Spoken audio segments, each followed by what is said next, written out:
Luddites unite. So, Mr. President, would you like to kick us off?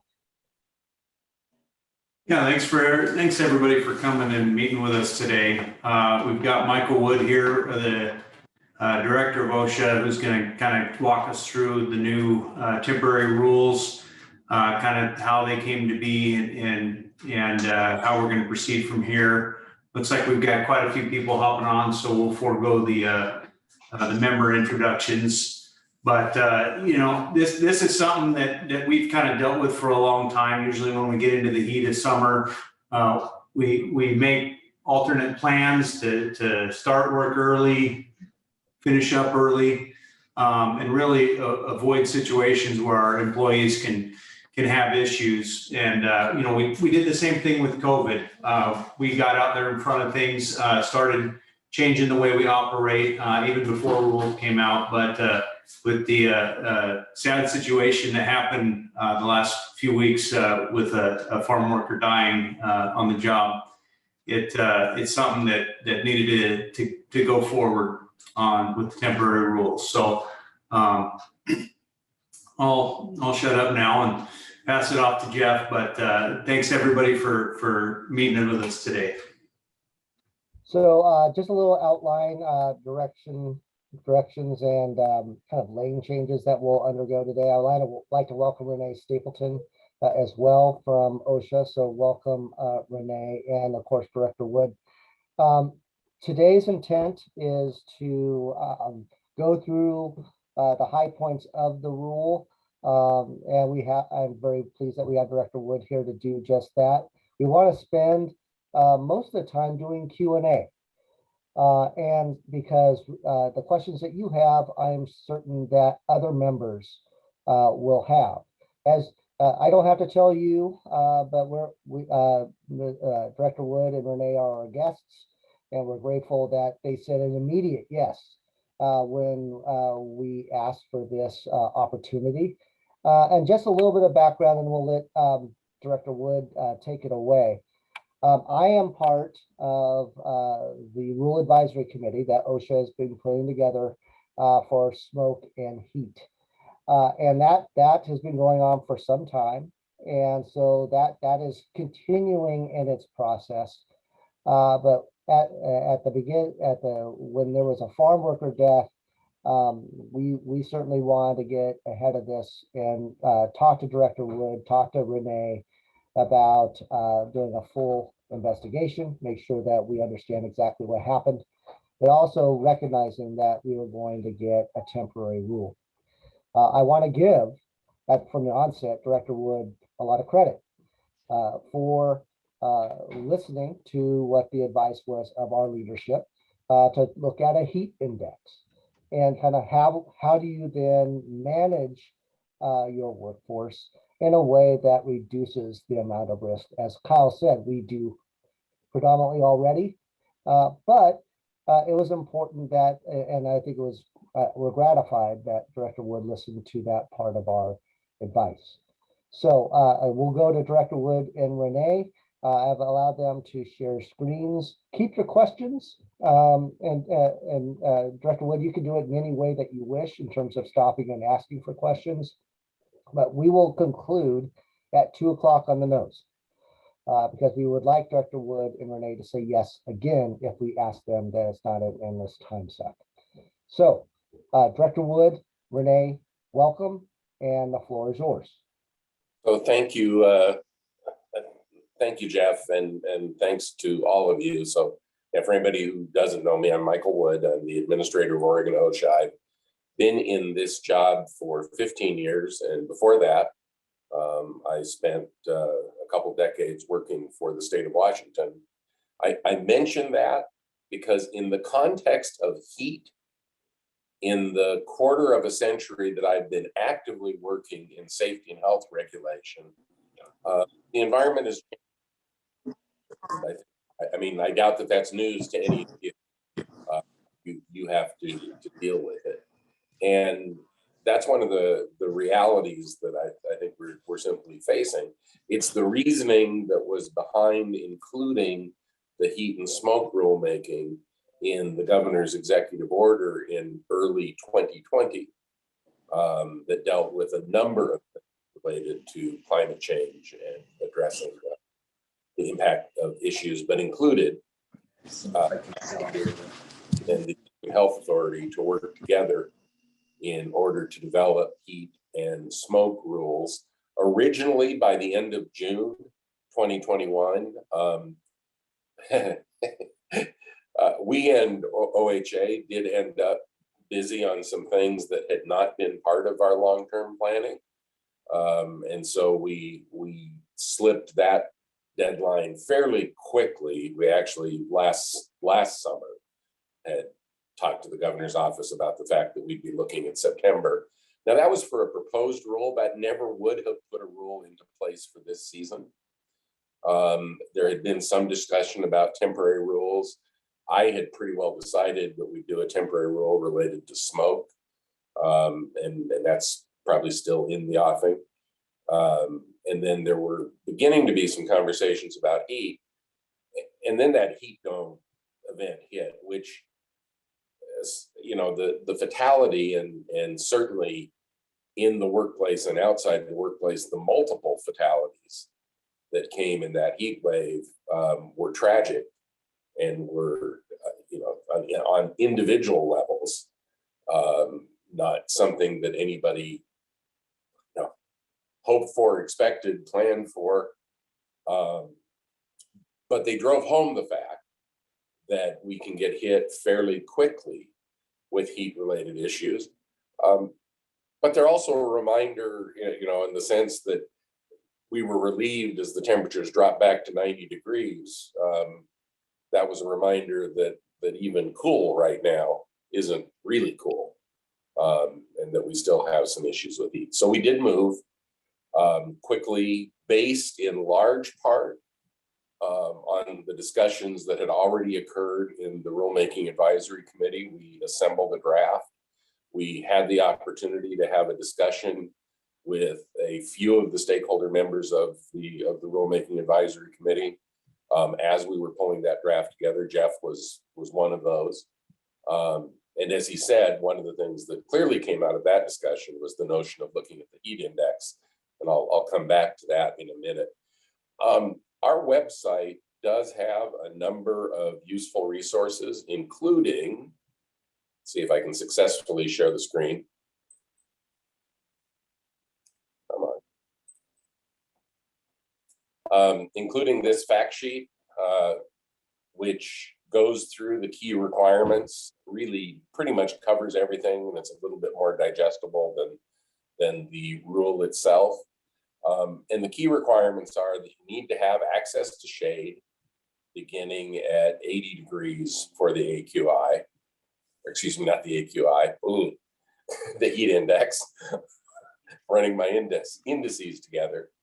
And at that 80-degree level, we also want to make sure that there's additional drinking water supplied. Now, of course, you need to provide drinking water all the time, but the amount is not specified.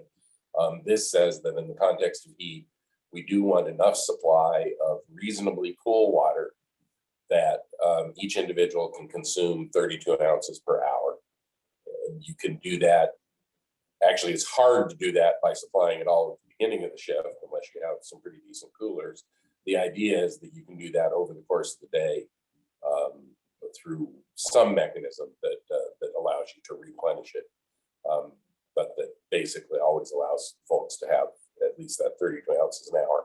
I do want to say we're not requiring you to make employees drink 32 ounces an hour, but they should have the opportunity to do it if they need to, and the water should be there. The rest of the rule, and then there are some training requirements, and the training requirements don't kick in until August 1st. We put other materials on the web to cover most of the training requirements. I see that Renee has posted the fact sheet link in the chat. So everything that isn't really employer specific, so everything except this bullet here, we've curated information, and we'll have that information available on the website so that you can grab it. We didn't create a lot of new material because frankly, there's a lot of good stuff out there. already on heat. And then when it gets to the 90 degrees Fahrenheit heat index or above that, there are some other high heat practices that you need to put into effect. And primarily, they're implementing a means of positive two-way communication. So some monitoring through the buddy system or regular check-ins or something that requires recurring communication and that isn't just one way. It can't be call me if you need me. There has to be something that actually involves some regular check-in. And then it also includes 10-minute preventative cool down rest breaks in the shade at least every 2 hours. And that's regardless of the length of the shift. Oh, my screen only shows the, I saw that Renee chatted with me and now I can't read it anymore. Are you not seeing my screen? We see your screen, Michael, but it's a calendar. Oh, really? That's all I see is the calendar. Huh. Well, then let's just stop sharing it. That's weird because I was literally reading through the thing on my screen. So did Jeff I was just hoping that I had delay, but it didn't get better, so I figured I'd share. I did post everything in the chat box, so you all have access to what Michael was covering. Okay. I apologize for that. I have no idea why that was happening. And Jeff has now made notes of all the things on my calendar that he wants to talk to me about, probably. But thanks for not calling me a jerk face on your calendar. So I'm grateful. So the other piece, in addition to the preventative rest breaks and the positive contact, is some recognition that you need to look at acclimatization. I'm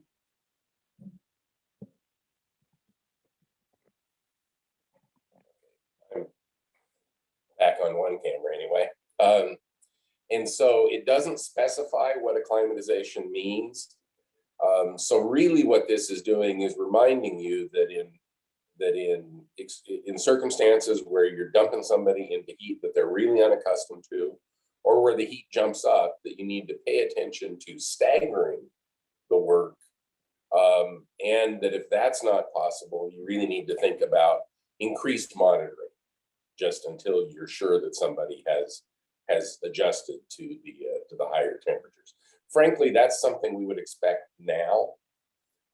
Actually, a lot of these things are consistent with information that we've looked at in our enforcement directive.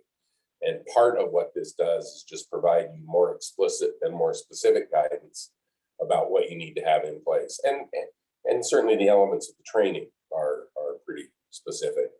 But that's that in a sense is it in a nutshell.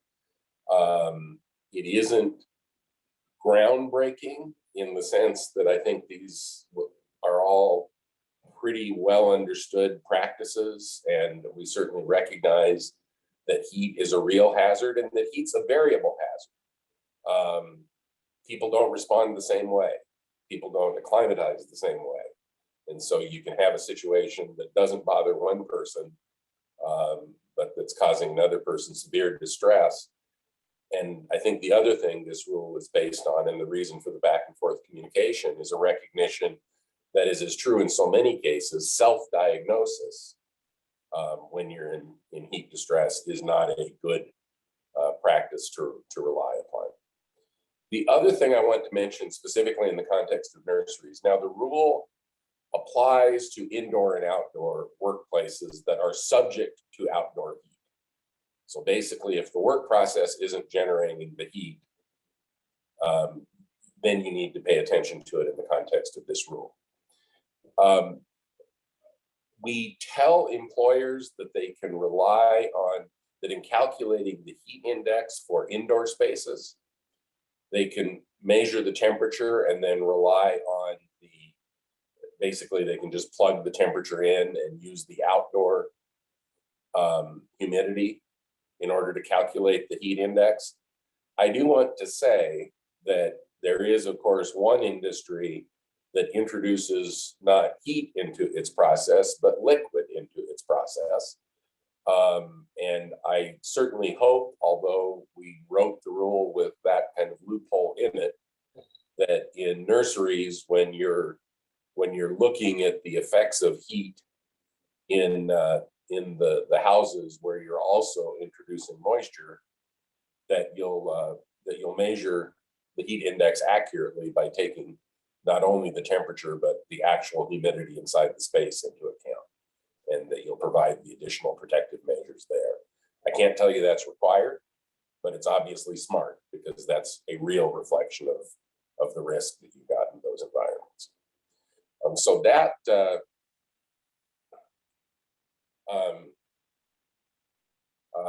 is kind of what I had to spin out, and I'm happy to take any questions that folks may have. So members, you may ask a question, take yourself off mute to ask the question directly of Director Wood and Renee, or you can write it into the chat and we can answer it that way. We'll start with one that's already in the chat, then I have a secondary one. How does acclimatization differ from the current requirements, which review prior to the first heat wave each year? So Lee, is there a different way that you want to? I'm not sure I understand the reference to the current requirements in that context.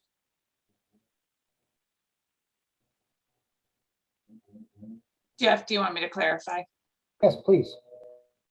Okay, so we have current requirements as it pertains to heat and employees in terms of, exposure to heat that we were following before this temporary rule. So I guess I always make it a matter of practice to review those rules with my employees prior to summertime. When we know summertime heat is going to occur and the weather is changing, we review that at that time. That's when we do that sort of. Doesn't do any good to review that training in January. Right. Obviously, right? We're not going to get 90 degrees in January. So I guess, and then I think there's another follow-up on this. This acclimatization seems rather vague. I have people that are working outside year round. So, I don't know what I'm supposed to do other than reviewing what the rules are and the precautions we needed to take and what the guidelines are. So, is there something more than reviewing these current guidelines that I'm supposed to be taking into account, or? Yeah, so let me sort of talk about those two in succession, and Renee may jump in as well. So with regard to the current requirements, we do have a program directive that we have out there, which is probably what you're using as the basis for that review. And that indicates the things that we'll be looking at as we assess the general provisions of our existing rules. But strictly speaking, there wasn't a heat rule or a set of requirements before the temporary rule we just adopted. And so it provides specific guidance. It is pretty consistent with what we had in the directive, but it is now more directly enforceable. So if you've been following the guidance in that directive, you're really in pretty good shape with regard to compliance with this rule. We're frankly in better shape holding people accountable who haven't been following the guidance in the directive now that we have a specific rule. That's probably the biggest difference. And with regard to acclimatization, we talked, the advisory committee has had some discussions about what that would look like. And then of course there are issues about sometimes we get very sudden heat waves and it's not possible to acclimatize over a period of 2 weeks for a 3-day heat wave. What we want people to do is think about whether the employees have had time to adjust to the heat. And if they've been working outside as it has gotten warmer and we haven't had a real big jump, they probably have had the opportunity to naturally acclimatize. If there has been a big jump, or if it's a new assignment for them, then you really want to look at two things. You want to look at shortening the exposure time so that you build up to a full shift if you can.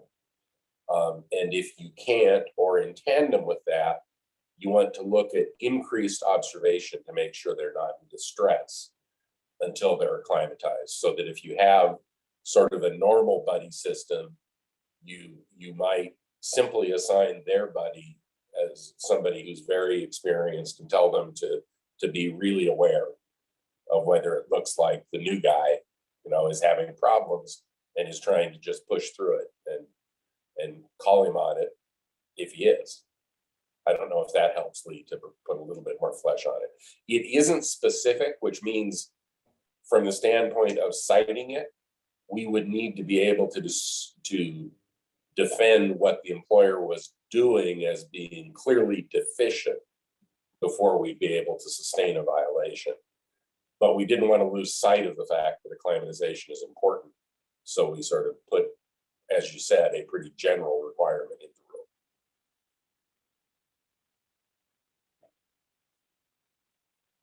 Okay, other questions on this string? I see there's a question specifically about acclimatization, about whether an employer can consider whether a new employee was working in a high heat environment with a prior employer. Absolutely. In that context, it's probably worth still doing some extra monitoring just to make sure that you haven't been sold a bill of goods. But there's nothing, somebody who was already working in a high heat environment is acclimatized, even if they weren't doing that work for you. The way that I see it, Michael, I'm curious if you disagree, that it would be like if I went to start working in Florida where there's a high humidity and I'm an Oregon boy, and I'd melt like a stick of butter.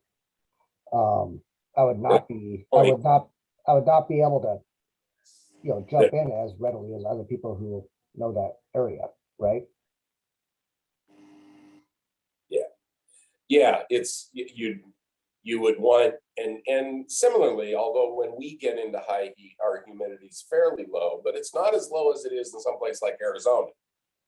And so, doing a direct comparison just of the temperature between Phoenix and here probably isn't great. You want to take the humidity into account, particularly in environments like nurseries where you have some level of artificial humidity, not only in inside spaces, but even in outer spaces because of your watering regimens. Okay, other questions. I just wanted to have one level set for you while people are thinking about a question, so you can take yourself off mute and ask. So one of the things that we want to be sure is that, let's say it gets up to 90 degrees on a day where the heat index would trigger. Let's say it doesn't get there until like the last hour of your workforce being on the job. This rule really applies to that last hour when it gets to 90. Is that correct? That's correct. It applies when you're actually working above that level. Now, obviously, that doesn't mean that they don't need any water before that, or you don't need to have any communication plans before that. But the requirements of this rule aren't triggered until you're actually working above that heat index. So there is one additional piece to that is there is a small section that is required at 80 degrees. Right. Well, most of the workforce is pretty adept at working in 80 degrees, but yeah. And the pieces that are 80 degrees are providing shade and providing for water. So they really are things that you guys are already doing. It's just a recognition that not necessarily everyone has thought this far ahead in their workforce. And shades where it's applicable, right? So if it's not practical to have shade way out in a field, we should probably talk a little about that. Why don't we put a pin in that because we have Kathy, then Peter. Okay. was actually going to ask that same question. What's the thought process behind that 80-degree threshold? That seems so low. My house is frequently over 80 degrees, and it is very impractical to be trying to provide shade in an open field. So at the 80 degrees heat index, which usually means you're talking, if you get to high heat, it's not at all unusual that you get 4 or 5 degrees reduction when you actually calculate the heat index. In this part of the country, it's very different in Florida. So you're probably looking at 84 degrees, 85 degrees on just the thermometer before that requirement is triggered. The test isn't practicality, the test is feasibility.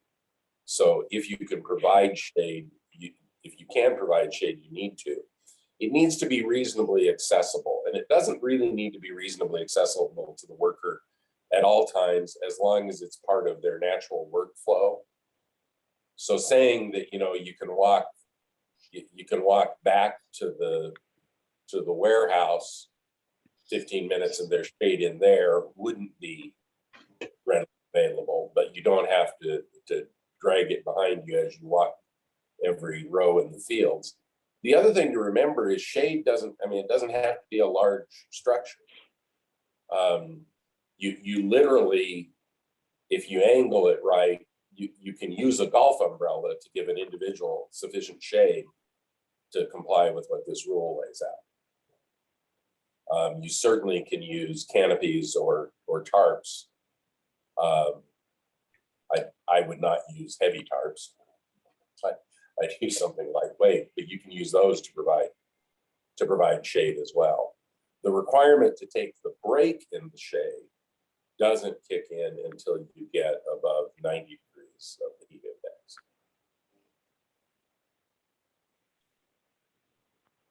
Peter. Kind of a practicality question, Director Wood, that I'm trying to get a handle on. Is there an expectation that an employer is going out into a workplace or a field kind of on an hourly basis, checking the heat and then running the heat index calculations? Or is it sufficient if an employer looks at the forecast in the morning and then takes steps based on that? How's OSHA kind of looking at how employers are monitoring this? Well, since it isn't a sliding scale, it's 2 thresholds. We would expect you to monitor it pretty closely so that if you're above the threshold, you're taking the appropriate steps. Now, you could do that by looking at the weather forecast a couple different ways. You could look at the weather forecast and say, well, we're not even going to get close, so I don't have to really worry about it. Or you could look at the weather forecast and say, well, it's not clear whether we're going to get close or not. So I'm just going to kick the requirement, let's haul the water in and they'll have it if they need it. There's nothing that says there is nothing that requires you to assess the heat index. What you're required to do is take specific actions when the heat index is exceeded. If you choose to take those actions on what amounts to a precautionary basis or based on a schedule, based on the forecast, you should be fine. And frankly, if you miss, if it's just increased to 81 degrees on the heat index and your water is scheduled to arrive in 15 minutes, that's not something we'd end up citing as a violation. Right. Right. Is there an expectation that, kind of an employer is documenting this, and when we're in say June, July, August, that an employer is kind of documenting it, so you guys, if you come in to check, are able to take a look at that? Documentation is always good. It's not required. So we don't expect it, but certainly one way that you can show what you've been doing that is pretty convincing is if you got, here's the deliveries, here's the schedule. There is no documentation required by this temporary rule. And I wasn't talking so much about documentation about deliveries, here's how much water we had on site, that type of stuff, but just documentation of, you know, today on July 15th, the Weather. average heat was X. Okay. Yeah, that's, and that, I mean, that's certainly,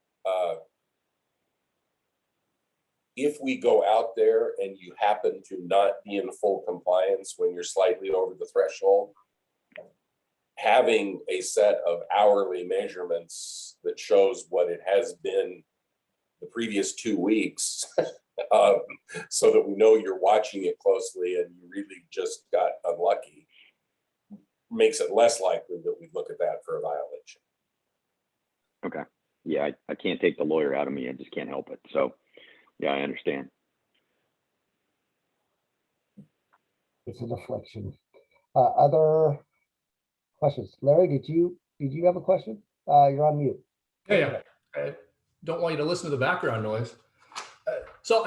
Context here, we're a very small operation. And so I need you to understand that in the context of these questions. Although one comes back to what was said previously regarding the greenhouses. We keep talking about heat indexes, looking at weather forecast, et cetera. Does this apply only when the weather outside meets the requirements? Because my greenhouse can be 80 degrees in February. So I need to understand if I need to be monitoring that all year round, or if it's only when the outdoor temperature is that high. So that's first question. There's several.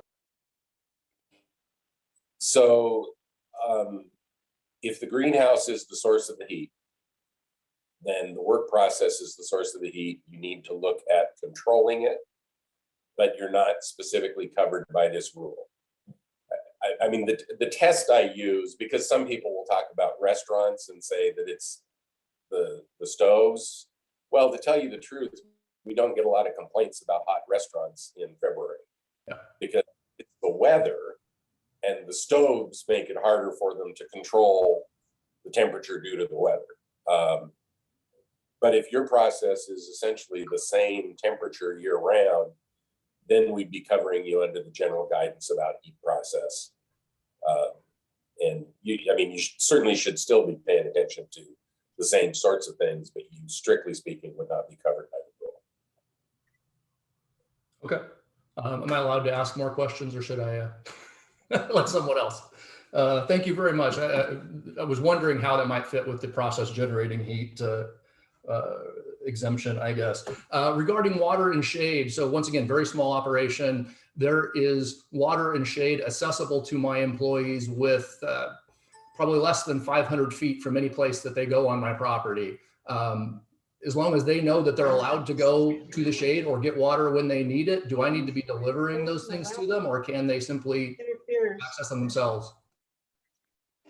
As long as it's readily available, let's say I'm paying about 500 feet.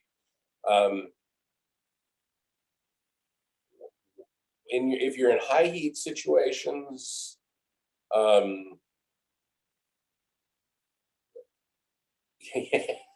this gets to another question. Do you pay by the hour, or do you pay by the piece? When it's hot out, by the hour. In the wintertime, when we're digging, by the piece. But oh, you're my favorite person. So if they have time to go get the water on the clock and it's not going to dock their pay, then frankly, a little bit farther away is still going to be readily available. That's great.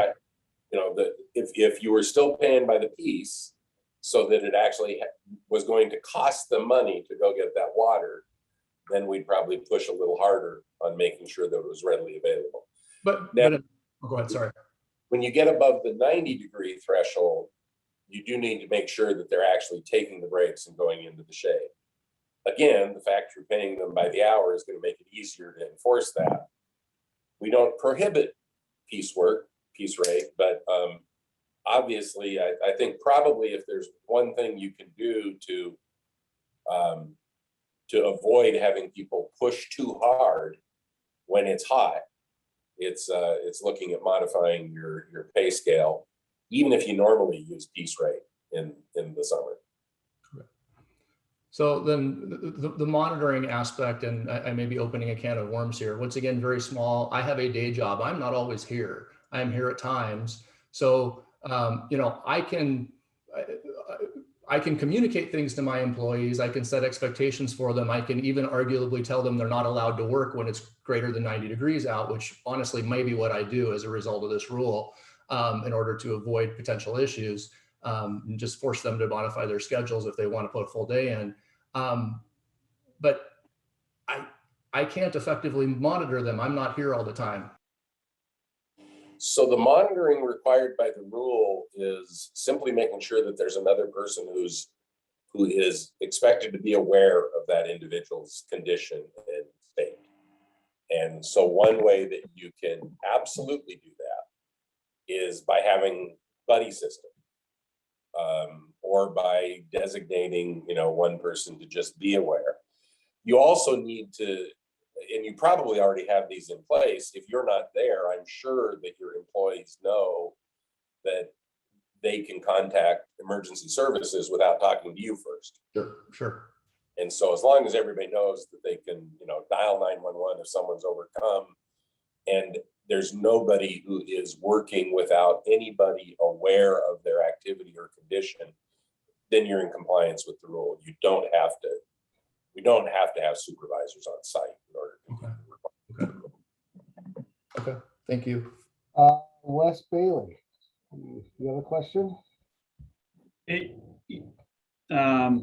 I do. You prompted it from your statement, Director, in talking to Larry. You made the comment that at the 90 degree and above, that is what I heard, is that we have to make sure that the employees go to the shade and that the employees do drink water at that 10-minute break time. That's half right. You need to ensure that they take the break in the shade. The water, they regulate on their own. You just have to make sure it's available. Well, I guess I find that difficult. How do I mean, we're a 50-acre facility, 200 people, multiple break rooms. Employees choose to take their time in their vehicle and go to the parking lot versus, and I'm going to say a car's, you can argue shade or not. So I don't understand, how do we enforce them to go to a shaded area? Well, first of all, if their car is air conditioned, then it is shade in the context of the rule. If it's not air conditioned, it's not, is the simplest. And that doesn't have to be argued because it's actually spelled out. I'm losing my connection on my cell phone, so I'm going to move it. The other, you are, just as with any other safety practice, you are you're expected to enforce it, and you're responsible for violations if you could not have known about them through the exercise of reasonable diligence. And so if you are to enforce the rule, occasional spot checks, or just asking people to make sure that they've actually been taking the breaks. You are expected to make sure that they take them, just like you're expected to make sure that they're wearing their safety gear. Well, there's many of them that choose to just rest in the greenhouse area that they're working in. And because they don't want to walk to another area.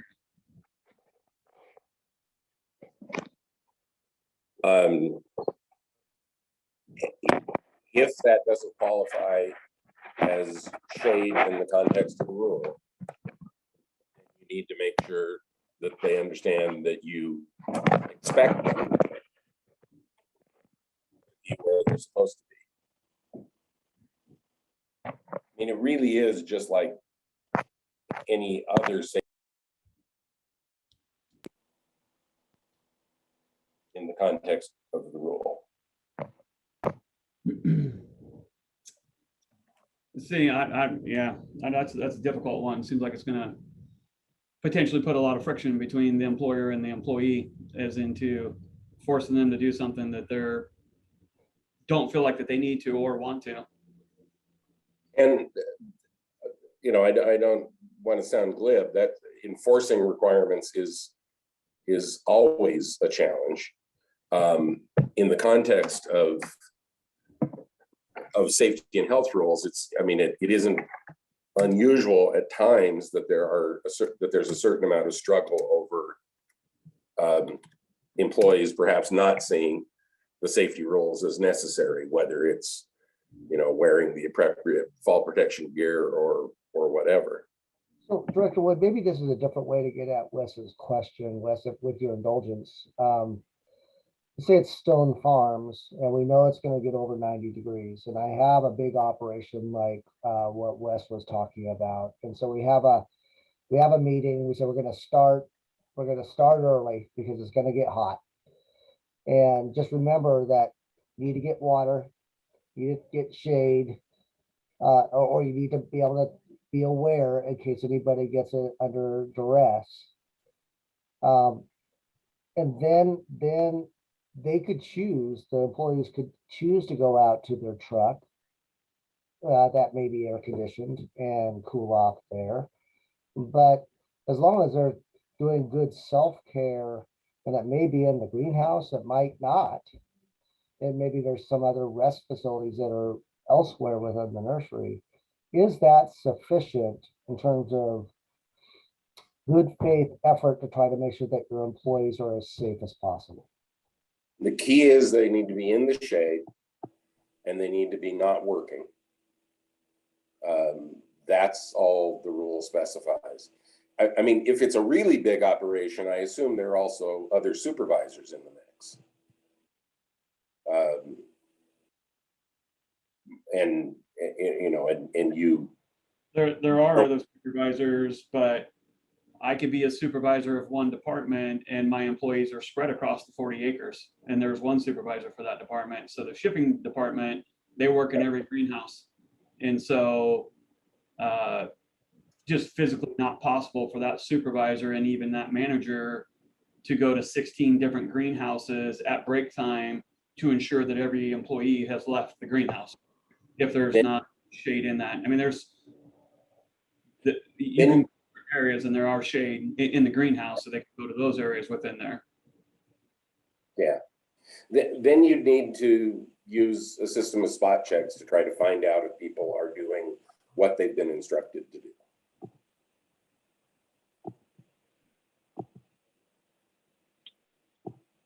So Director Wood, this is Peter Hicks again. Yeah. I'm assuming that if we're talking about a cooling break, so a required cooling break, you can tell an employee and direct them that they have to go to the shade. It's not equivalent to one of the cooling breaks that's rolled into another typical midday 10-minute break. Am I right about that, or is that inappropriate? Well, you can tell them they have to spend it in the shade. Break time normally isn't free time.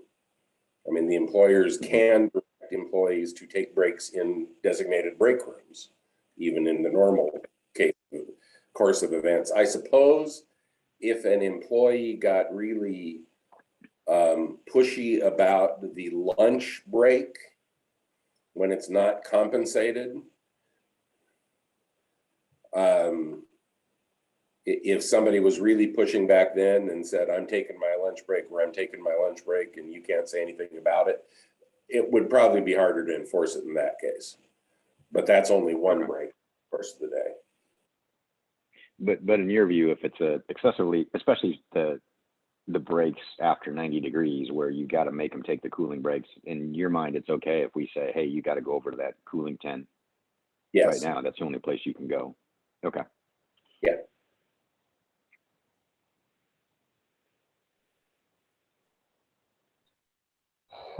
All right, I see Larry. Larry, I love you, buddy. But let's we'll come back to you. Kyle Fessler, do you have a question? Yeah, just real quick, we talked about the heat index. Is there a specific source of a heat index that we could all go to on OSHA's website? Yeah, thank you. I should have covered that. That's a very good question. So there are two sources. There are actually lots of sources that show the same basic calculation, but the rule calls out two of them. So on the NOAA National Weather Service site, there is actually a calculator that will plug in the current levels for a location and plug it in, but you can also change them. There also, for any smartphone, there is an OSHA NIOSH heat app that is free to download. It's available on both iOS devices and Android devices. And it works the same way. You just enable the location on it. It finds the closest measurement for temperature and humidity, gives you the heat index where you are. You can change either the temperature or the humidity and it will recalculate it. It's actually a little more user-friendly than the website because it's got a nice tutorial built into it where if you just hit the question mark, it kind of tells you how to do it. But those are the two best ones. And I guess I should just show you on my personal phone because, you know, bad enough I have to have two computers. So while you're doing that, Director Wood, I mean, like on my iPhone, it says it's 72 degrees, but it feels like the real feel or whatever they call it is 79. So it's the 79 figure that you would consider the heat index? That would be the heat index. And right now in Medford, in southeast Medford, it's 83 degrees Fahrenheit and the humidity is 35%. And so it says, feels like 82. And that is the heat index.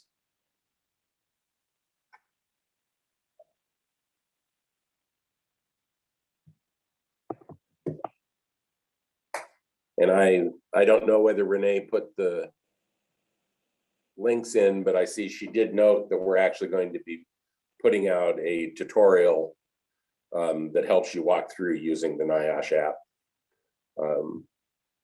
Because it does let you do some things like forecasting and that sort of stuff as well. It's actually designed to do more than just kind of grab the current. It's been around for.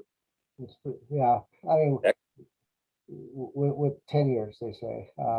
Kyle, anything to follow up? And we'll, Larry, you can ask a quick question, but I would encourage folks, we have about 10, 15 minutes left.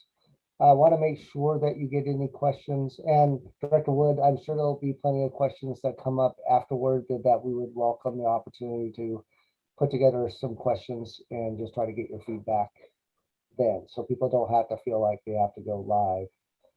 But if that's okay with you, we'd like that ability. Larry Bailey, go ahead.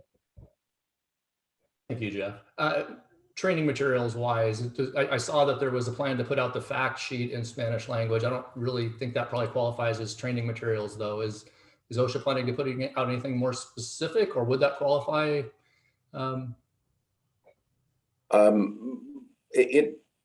It walks through the requirements of the rule. It doesn't necessarily provide the required training. You're right. Most of the materials that we produce and that Federal OSHA and NIOSH produce actually are available in Spanish as well. If you're dealing with indigenous languages or Southeast Asian languages, that can be a bit more of a challenge. But the basic Spanish translation, probably not all, but almost all the stuff that we identify in English is going to have a Spanish analog for it that you can use in the training materials. Okay. So just go check your website out and I should be able to put together enough information to meet the requirement. I see Renee shaking her head. She's about to say there'll be more there tomorrow. No, I'm fine with waiting a few days. I just want to, Yeah. Want to make sure I know where to go to get the information I need to be in compliance. Yeah, there's going to be a bunch loaded today in the process right now, including a couple of videos. And like I said, the NIOSH tutorial we're hoping to get in the next day or two. All of it's just coming together as we try and piece together the most valuable information that helps with the rules. Perfect.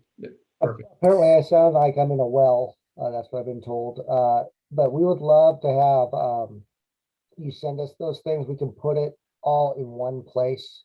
The training videos, English and Spanish, much like we did for COVID. Larry, that we'll make sure that those materials are available. Be great. Thank you. Other I s- questions from the well?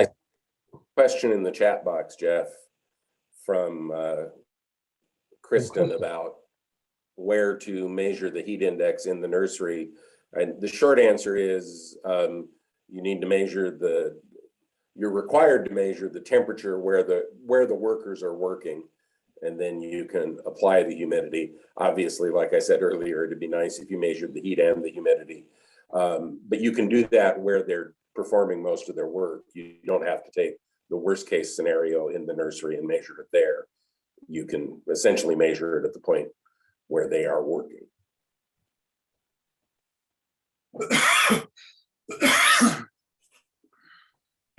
It's for coughing, Kurt. Smoke rule's not out yet. All right, other questions?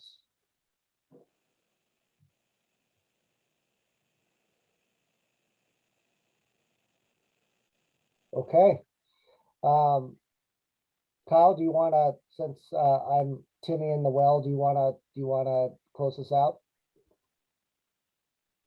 Yeah, I just want to say thanks again for taking the time to meet with us. I know there's a lot of times when these things happen last minute, everybody's just scrambling to make sure we all understand it and that we're doing right by our employees and make sure they're covered under it. So appreciate the time you taking with us to go through all these questions. And I'm sure we're going to have more as we get deeper into this and the next time the heat event pops up. So any of you members out there, please, if you have questions, please send them in to the office there, and then we'll run them up the chain and try to get clarification if we do need more. But thanks again, everybody, for coming out. And then Jeff, you got anything else? Let me just add, thank you for the opportunity. Appreciate the conversation. And I will say that, we do have consultation staff who are willing to talk to you about application on your specific work sites, and even do on-site visits, not only on heat, but on anything else. And you can describe it either as a free service or as a service you've already paid for. But in any case, it doesn't cost you anything. It doesn't have any risk to use it now. I think that's great. I think I have some of that information, Renee, but let's just make sure that I do. I want to thank you, Director Wood. Thank you, Renee, for your time. Members, I know it's still busy. I appreciate your time and attentiveness. Again, this is recorded. It's July 15th, 2021.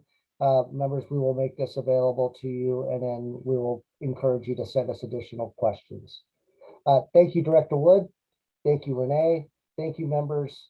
And we are adjourned.